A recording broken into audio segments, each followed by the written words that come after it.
Were these elections free, fair and transparent despite numerous complaints? Our reporter Govan Whittles has been monitoring observer mission pronouncements today. As you just saw, the former Nigerian President Goodluck Jonathan speaking a short while ago. Let's go live to Govan now to find out exactly what was said. Govan, so quite surprisingly to some South Africans, despite the complaints, the observer missions saying that provisionally this was a free and fair election. Indeed, Jahan, and the fundamentally referring to the observers who were able to look at how voting was conducted at the different voting stations. I'm just going to try and move towards the former Nigerian President Goodluck Jonathan to have a word with him about exactly what they observed. He's given a preliminary report, and in that report he has said that as far as they could see, South Africans were able to exercise their democratic rights freely and fairly.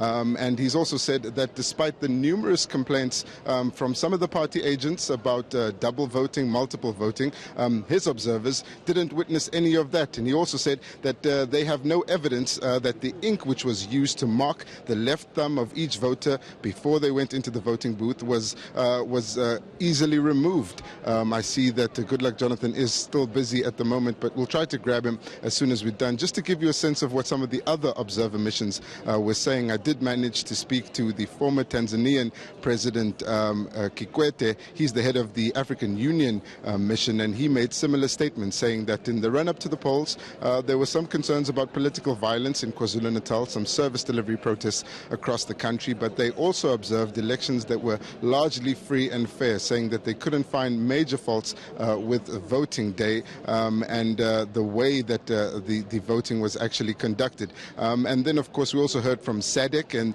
they're saying that the elections were free and fair, and SADC went a step further, even saying that from their initial observations, it seems as if the allegations of multiple votings are not big enough to have constituted a fundamental difference if those numbers had to be added up to the parties that are alleging that they were wrong or robbed, essentially saying that they weren't able to make a difference even if the allegations were correct. But I'm going to try and listen to Goodluck Jonathan here and just letting him finish, and as soon as he's done we will be able to grab a word with him. For now, you could see that he has said that the preliminary results have shown that the elections were free and fair, at least when it comes to how people have gathered their votes. Let's just listen into what he's saying.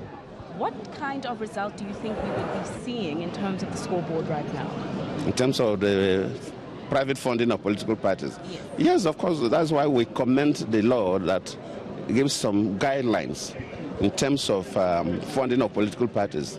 Some countries don't have any law, so individual can own a party. But the best global practice is for the country to have a law to regulate the funding of political parties. So no one person will just own a political party as if it's a family business.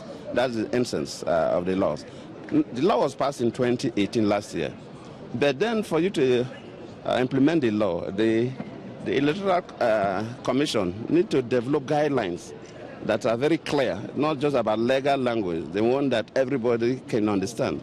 They were unable to develop those administrative guidelines before the election, and that is why they said that they will not implement that law in this 2019 election, but it will be implemented in the 2024, I don't think so, election. That's after 5 years. I believe that if it is implemented, it will sanitize the process. The law is good. It helps to prevent somebody buying a political party and bringing everybody as a house help and dictating all the political processes, especially in South Africa, where we practice this not first past the vote, proportional representation. If one party owns the party, one party alone funds the party, then it will dictate everybody that will go to the parliament. So that this law really tries to regulate that, which is a good law. All right, yes, you do see that he does have a live interview. He has a live interview. You need to Just one last thing. As we move towards a more integrated Africa, Mr. President, of course, Nigeria being the last country to not have ratified the Africa Free Trade Continental Agreement, what do you think about a more integrated free trade of goods and service Africa, sir? I think let us not dilute the issues of Mr. President, your statement was quite strong. strong in terms of calling for peace and also requesting that the political parties in the country should familiarize themselves with the electoral laws. Are you sensing some tensions building up? No, I'm not at all, but you have to prevent. It's better you prevent certain things. And since we're observers, we're not observing elections only here in South Africa alone. In some cases, people may not know what happened in other countries. Very few enlightened people like us, like you, the journalists and others, that know how Kenya conducted their election, how Nigeria election was done, how Ethiopia. Most citizens don't even know. So when they see their own election, they begin to raise all kinds of issues that are not necessarily worrisome to us, because the electoral process has different procedures. The terminal is the legal provisions and going to court and so on. So we always encourage people that, look, don't just wake up and take laws into your hands. So you have a process that you need to follow, and it helps. Former President, with the outcome of the IEC's audit of those disputed voting stations still outstanding, at this point, how serious is the threat of these objections to the credibility of the election as a whole? For now, we can say that from what we have observed, the elections are credible. That is our position now, and like I said, we are not even commenting in terms of managing the results. That is another big deal.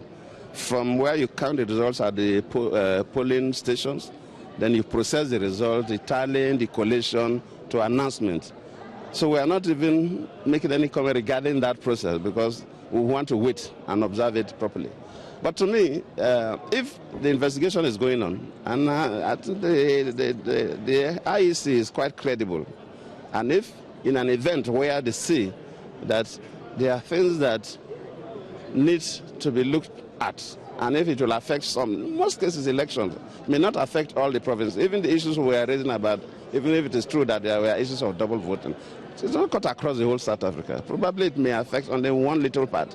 They will look at it, whether they could even go and do election again. But these are the processes. Even in Nigeria, somebody talks about Nigeria. After the many elections, some areas, the elections were cancelled. Thank you. And were conducted again. So it doesn't really affect the whole results. But we have confidence that at the end of the day, South Africans will be very happy with the electoral process. Thank you. Thank you. That's former Nigerian President Goodluck Jonathan speaking to ENCA about the seriousness of the threat, the threat posed to the credibility of the elections following those objections from some of the smaller parties. Well, that was another one of the foreign observer missions. Of course, we still have the South African Council of Churches that is outstanding. They're due to give their verdict on how voting went, and also weigh in on exactly how they think the objections from the smaller parties will affect the credibility of the elections. For now, I think it's back to you. Thanks so much for that. Appreciate it, Governor.